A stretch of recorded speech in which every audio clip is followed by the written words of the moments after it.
So when we think about rodeos sometimes, especially if we're like in metropolitan areas, we aren't thinking that, dang, we actually started that. And see, what happens is once you start understanding that your people started something, then you start building a whole different type of connection towards that thing. But white people have to then teach you, y'all have nothing to do with sports like hockey, which isn't true, that we helped start. Nothing to do with golf, nothing to do with rodeo and cowboy culture. Because then if I tell you that, you won't start doing the research. Country music too. Then you won't start thinking, okay, we started that. So then let me start getting involved in this field. But instead, nah, stay focused on sports. I'm not going to tell you about Benjamin Banneker and that he laid out Washington, D.C. from a whole photographic memory, man. From a French architect taking all the designs with him because he got pissed off, and then Benjamin Banneker memorizing the entire blueprint and laid it out. And it's so detailed. Then you would start thinking, okay, I could be an architect. I don't have to be just a football player or just a basketball player, an actor. But we have to acknowledge when you come to America, our African brothers and sisters, the people from the Caribbean, this wouldn't even be open to you if our ancestors didn't shed their blood to even create that overall safe space for you.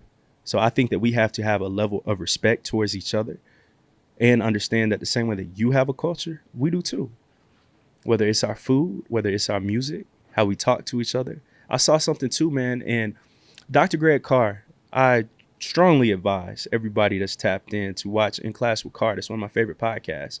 Dr. Greg Carr has this term called governance. So governance refers to us as a people having our own community and our own understanding and our own connectivity, right? So an example of this is recently Kev on Stage posted, Black people, what is this plate for? And it was the typical Southern funeral plate. It had the nasty potato salad that they get, the hard bread, the chicken, and the watery green beans. And the fact that I went in those comments and I saw everybody knew what it was who was from the South, that's governance.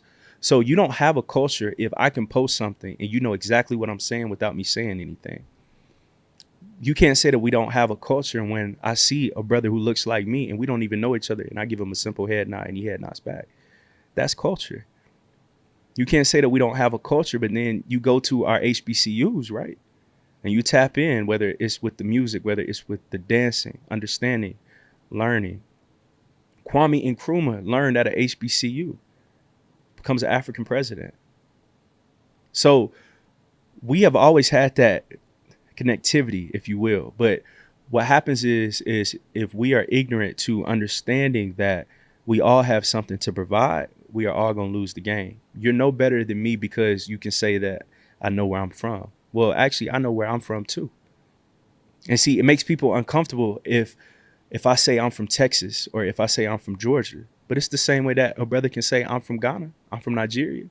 Once my people have been here for 500-600 years, I can't just ignore that I'm not from America, too, that I'm not from this soil. I can't just ignore that my people have indigenous roots as well. I just can't ignore it if I know that my people have Choctaw, Cherokee, all these other things as well. And that's not me ignoring the African side. That exists too. But we have created a whole different group of people here in America as well.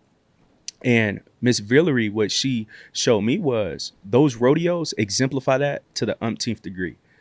They walk around with the American flag at the start of the event, and then they bring out the Pan-African flag. And that right there, to me, personifies Black America. Yes, we have a connection to this land. And us showing that flag isn't us saying that we love America. It's just us acknowledging where we're from and what we've done to create what we have in the world around us and what we can continue to do. Because to me, amongst that same argument, right, would you call your great-great-grandfather a coon because he fought in World War I or because he fought in World War II or in Vietnam or in the American Revolution or in the Civil War? No, they had an idea of making tomorrow a better place, not for all Americans, but for especially their people, specifically their people. And to me, there's no sin in that because that's our goal every single day. The same way, if you still go up and punch that clock every day, somebody, they can call you cool. Oh, you making the white man money? No. I'm providing for my family. So that's why context is so important. And I think Beyonce made sure to not show the stars on that flag, just to leave it open for interpretation, to then spark that debate. I know for a fact that she knew what she was doing.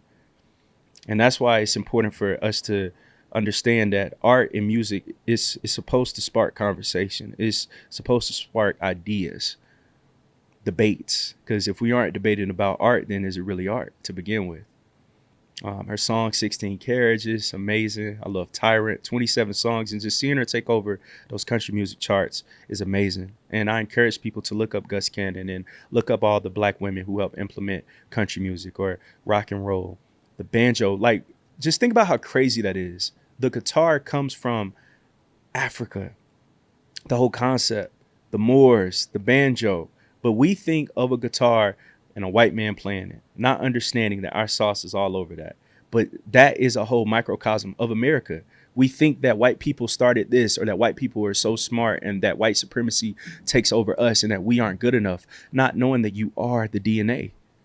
And once you understand that, man, it takes you to a whole nother level of understanding, of confidence, and overall just knowing that if you can start something that they love, why not start something that you can love as well? And shoot, get back in that field too. Don't think that we're just excluded because country music is just a white field. Man, Beyonce is showing you, man, F that. I'm going to go in, push some people around. And that's what black people, what we have to understand. We have to insulate ourselves, build for self, and we have to continuously build a better tomorrow. But take pride.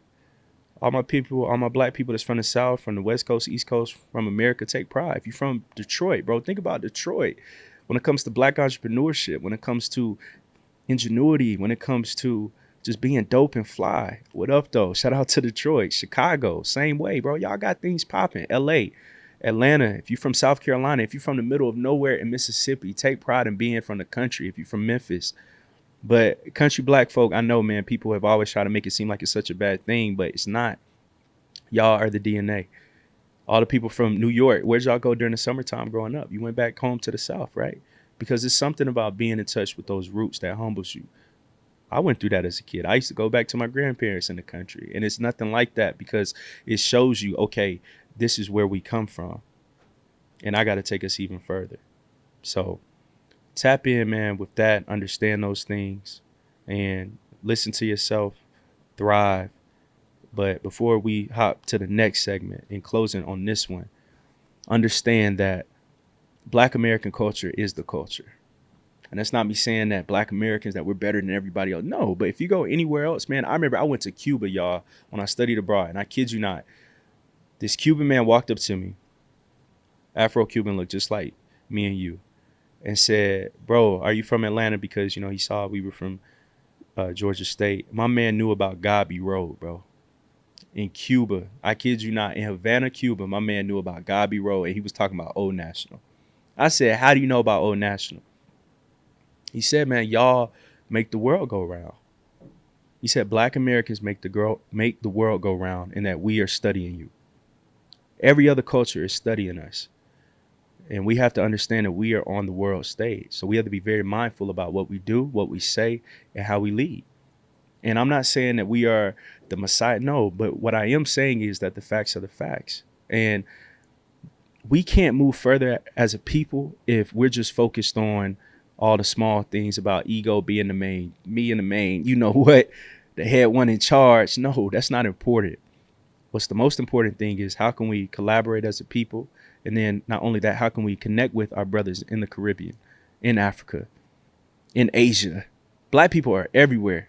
Polynesia. How can we connect with our people everywhere? Latin America. Because once that happens and we build that entire connectivity everywhere, nobody can stop us, because then we're going to be our own nation, but spread around everywhere.